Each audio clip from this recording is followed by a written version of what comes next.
बध्नीमो वयमञ्जलिं प्रतिदिनं बन्धच्चिते देहिनां कन्दर्पागमतन्त्रमूलगुरवे कल्याणकेळीभुवे कामाक्षागनसारपुञ्जरजसे कामद्रुहसक्षुषाम् मन्दारस्तबकप्रभामदमुषे मन्दस्मिते ज्योतिषे सद्रीचे नवमल्लिकासु मनसां नासाग्रमुक्तामणे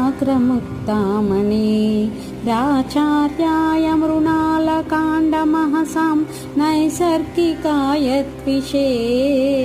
स्वद्दुन्यासः युध्वने हिमरुचे तद्दासनज्यासिने कामाक्षास्मितमञ्जरीधवलिमा द्वैताय तस्मै नमः। कर्पूरच्युतिचातुरीमतितरा मल्पीयसीं कुर्वती दौर्भाग्योदयमेव संविदधति तौषाकरीणां त्विषाम् शुल्लानेव मनोज्ञमल्लिनिकरान् उल्लानपि व्यञ्जति कामाक्षां मृदुलुस्मितां सुलहरी कामप्रसूरस्तु मे व्यापीनस्तनमण्डलोपरिलसत्कर्पूरलेपायते या नीलेक्षणरात्रिकान्तिततिषु ज्योत्स्ना प्रहोरायते या सौन्दर्याधुनीतरङ्गततिषु व्यालोलहंसायते कामाक्षा शिशिरीकरोतु हृदयं सा मे स्मितं प्राचुरी येषां गच्छति पूर्वपक्षसरणिं कौमुत्पत्ति स्वेतिमा येषां सन्ततिमारुरुक्षति तुला कक्षां शरच्चन्द्रमा येषामिच्छति कम्बुरप्यसुलभा मन्ते वसत्प्रक्रियां कामाक्षा ममतां हरन्तु ममते आसत्विषामङ्कुरा आशासीमतु संततं विदधति नैसाकरीं व्याक्रियाम् आसानामभिमानभङ्गकलना कौसल्यमाबिभ्रति ईशानेन विलोकिता सकुतिकं कामाक्षिते कल्मषा क्लेशापायकरी च कास्ति लहरी मन्दस्मिते ज्योतिषा नयन्ति संकोचं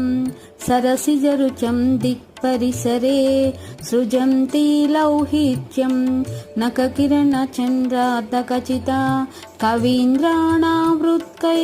रवविकसनोद्योगजननी स्फुरन्ति कामाक्षा चरणरुचिसंज्ञा विजयते शम्भोर्या परिरम्भसम्भ्रमविदौ नैर्मल्यसीमानिधि गैर्वाणीव तरङ्गिणीकृता मृदुस्यन्दां कलिन्दात्मजां कल्माषीकुरुते कलङ्कसुषुमां कण्ठस्थली चुम्बिनीं कामाक्षास्मितकन्दलिं भवतु सा कल्याणसन्दोहिनी जेतुं हारलतामिव स्तनतटिं संजग्मुषी सन्ततं गन्तुं निर्मलतामिव द्विगुणितां मग्ना कृपा स्रोतसी वक्तुं विस्मनीयतामिव हरं रागाकुलं कुर्वती मञ्जुस्ते स्मितमञ्जरी भवभयं मध्नातु कामाक्षि मे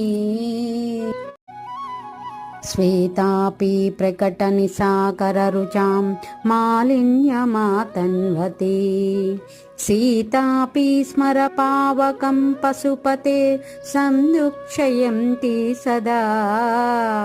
स्वाभाव्या ददराश्रितापि नमता मुच्चैति सन्ति गतिम् कामाक्षी स्फुटमन्तरा स्फुरतन् स्वन्मन्दहासप्रभा वक्तश्रीसरसिजले तरलिता भ्रूवल्लिकल्लोलिते कालिम्ना ददति कटाक्षजनुषा माधुव्रतिं व्यापृतिं निर्निद्रामलपुण्डरीककुहना पाण्डित्यमाबिभ्रति कामाक्षा स्मितचातुरी मम मन कातर्यमुन्मूलयेत् नित्यं बाधितबन्धुजीवमधुरं मैत्रीजुषं पल्लवै शुद्धस्य द्विजमण्डलस्य च तिरस्कर्तारमाप्याश्रिता या वै मल्यवती सदैव नमतां चेतः पुनीतेतराम् कामाक्षा हृदयं प्रसादयतु मे सा मन्दहासप्रभा दृह्यन्ति तमसे मुहुः कुमुदिनी साहाय्यमाबिभ्रति यान्ति चन्द्रकिशोरशेखरवपु सौदाङ्गणे प्रेङ्कणम् ज्ञानाम्बोनिधिषु वीचिकां सुमनसां कूलं कषा कुर्वती कामाक्षा स्मितकौमुदी हरतु मे संसारतापोदयम् काश्मीरद्दवद्रातु कर्दमरुचा कल्माशतं बिभ्रति हंसौ गौरिव कुर्वती परिचितं हारीकृतैर्मौक्तिकैः वक्षो जन्मतुषारशैलकटके संचारमातन्वती कामाक्षा मृदुलस्मितद्युतिमयी भागीरथी भासते कम्बोर्वंशपरम्परा इव कृपा सन्तानवल्ली भुवा सम्पुल्लस्तबका इव प्रसुमरा मूर्ताः प्रसादा इव वाक्पीयूषकणा इव त्रिपदगा पर्यायभेदा इव व्राजन्ते तव मन्दहासकिरणः काञ्चीपुरी नायिके वक्षोजे घनसारपत्ररचना भङ्गी सपत्नायिता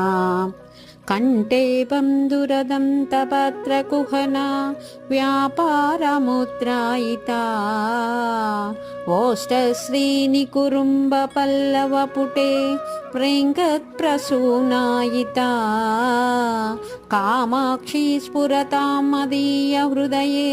त्वन्मन्दहासप्रभा येषां बिन्दुरिवोपरि प्रचलितो नासाग्रमुक्तामणि येषां दीनैवादिकण्ठमयते आरः करालम्बनम्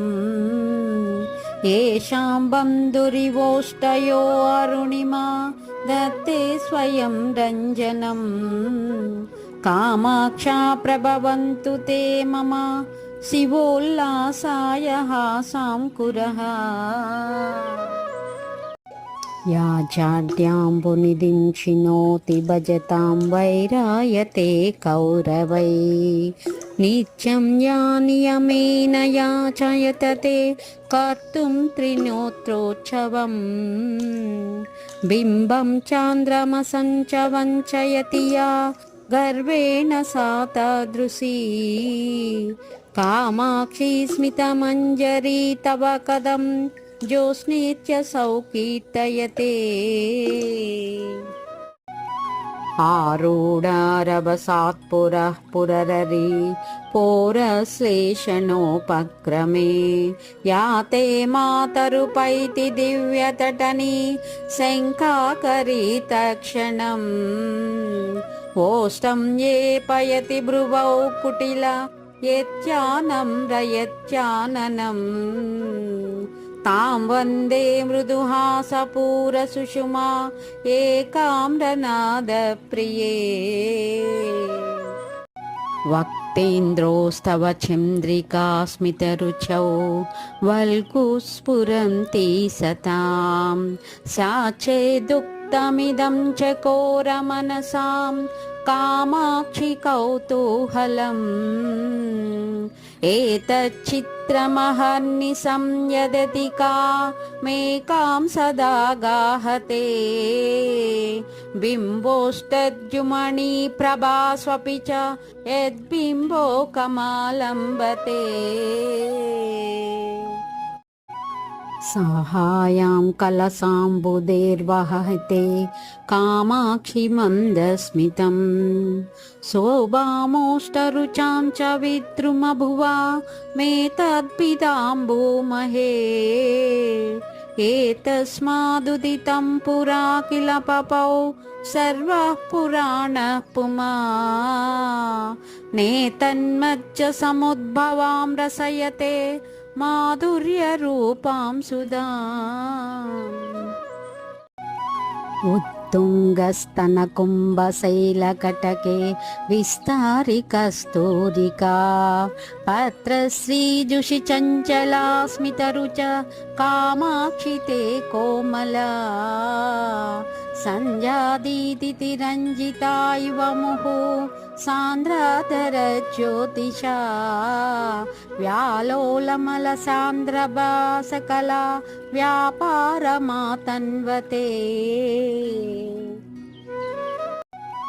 क्षीरं दूरतु एव तिष्ठतु कदां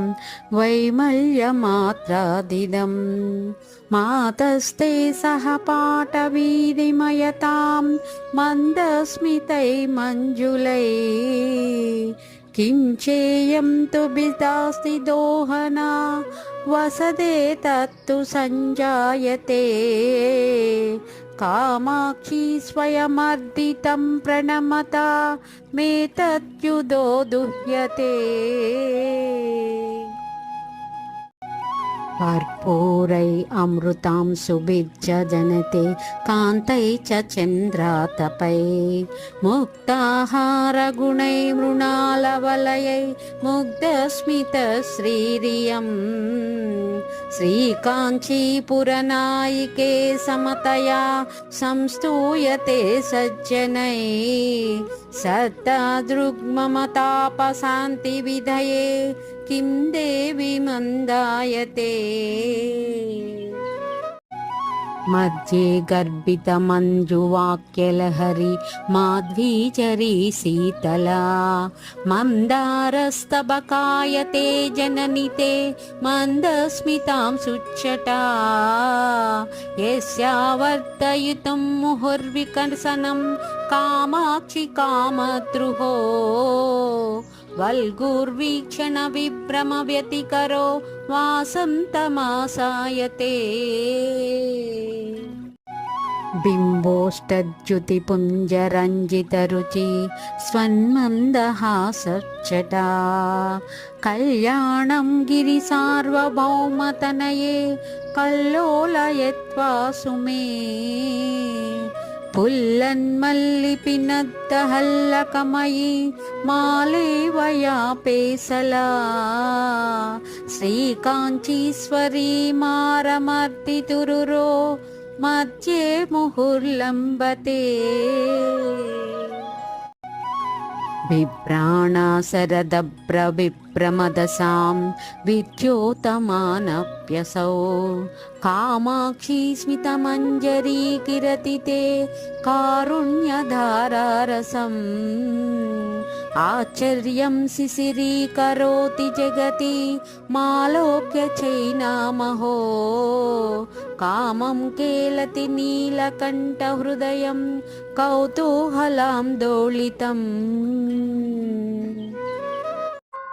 प्रेङ्कत्प्रौढकटाक्षकुञ्जकुहरे श्वच्यच्च गुच्छायितं वक्त्रेन्दुच्च विसुन्दवीचिनिचये फेन प्रतानायितं नैरन्तर्यविजृम्भितस्तनतटे नैचोलपट्टायितं कल्माषं कबलीकरोतु मम ते कामाक्षि मन्दस्मितम् पीयूषं तव मन्दरस्मितमिति व्यर्थैव शापप्रदा कामाक्षी ध्रुवमीदृशं यदि भवेदे तत्कदं वा शिवे मन्दारस्य कदालं न सहते मध्नाति मन्दाकिनी मिन्दुं निन्दति कीर्तितेऽपि कलसी पादोदिमीक्षायते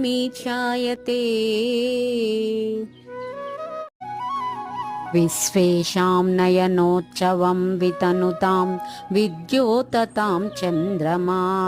विख्यातो मदनान्तकेन मुकुटी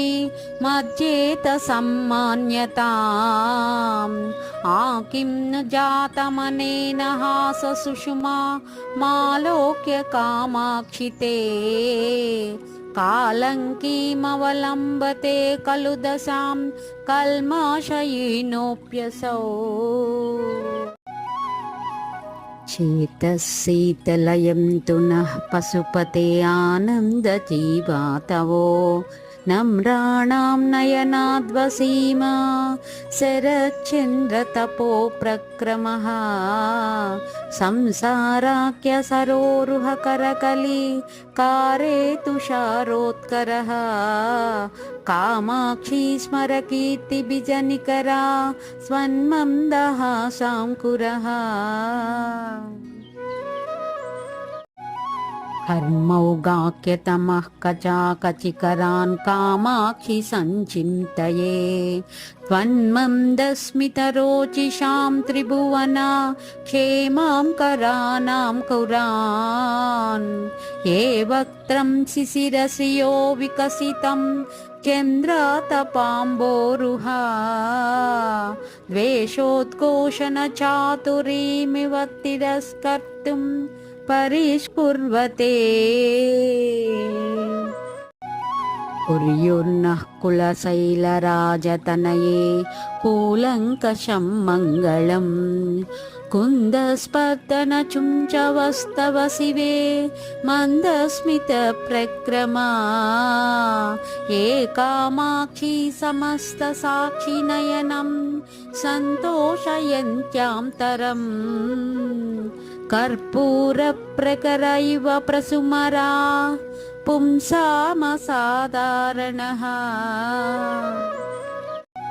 क्रमेण स्नपयस्व कर्मकुहना चोरेण मारागमा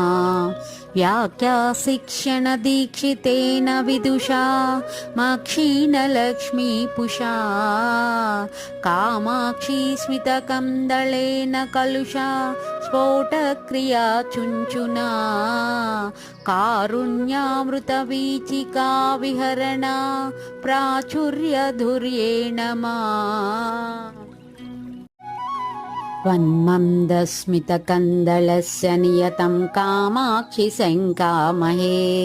बिम्बः कश्चन नूतनः प्रचलितो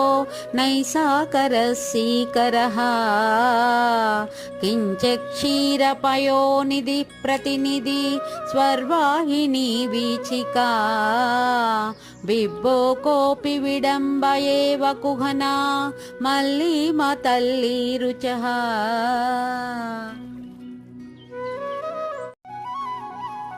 दुष्कर्मार्कनिसर्गकर्कसमः सम्पर्कतप्तं मिला पङ्कं शङ्करवल्लभे मम मनः काञ्चीपुरालङ्क्रिये अम्ब त्वन्मृदुलस्मितामृतरसे मङ्क्त्वा विधूय व्यदा आनन्दोदयसौधशृङ्गपदवी मारोढुमाकाङ्क्षति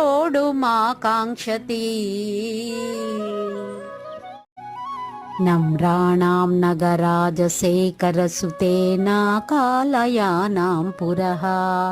कामाक्षी त्वरया विपत्रप्रशमने कारुण्यधारा किरन् आगच्छं तमनुग्रहं प्रकटयन् आनन्दबीजानि ते नासीरे मृदुहासयैव तनुते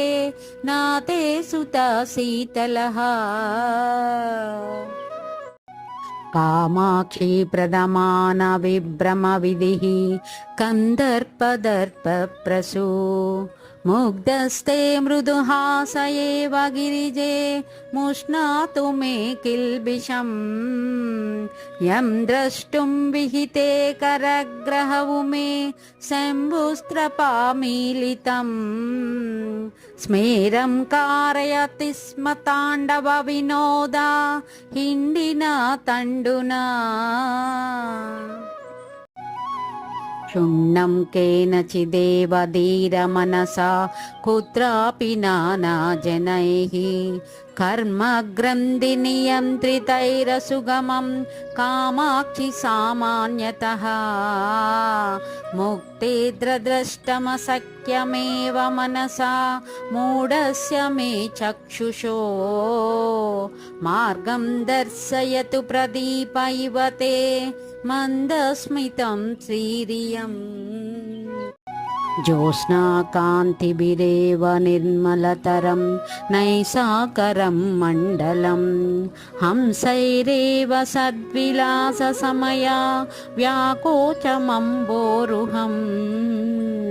स्वच्छैरेव विकस्वरैरुडैर्गण्यैः कामाक्षि बिम्बं दिवः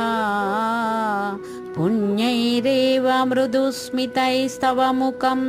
पुष्णाति शोभाबरम् मानग्रं दिविदुं तु देवरभसादास्वाद्यमानेन वा प्रेमाडम्बरपूर्णिमा हिमकरे कामाक्षि ते तत्कणम् आलोक्य स्मितचन्द्रिका मुहुरिमा मुन्मीलनं जग्मुषीं चेतशीलयते चकोरचरितं चन्द्रार्धचूडामणेः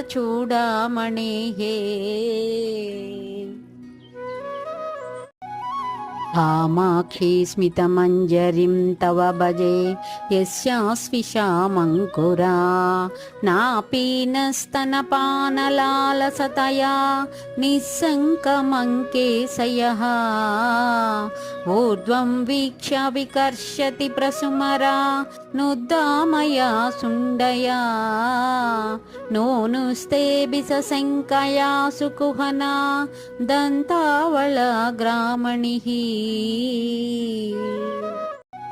आडश्लेष विमर्द सम्भ्रमवसा दुद्दाममुक्ता गुणा प्रालम्बे कुचकुम्भयोर्विगलिते दक्षत्विषो वच्चसि यासकेन पिनह्यति प्रचुरया भासा तदीयं दशाम् सा मे केलतु कामकोटिहृदये सान्द्रस्मितां सुच्चटा मंदारे तव मंदरस्मितरुचो मास्तर्यमालोक्यते कामाक्षी स्मरशासने च नियतं रागोदयो लक्ष्यते चान्द्रीषु द्युतिमञ्जरीषु चामहा दोषाङ्कुरो दृश्यते शुद्धानां कदमीदृशी गिरिसुते शुद्धा दशा कथ्यता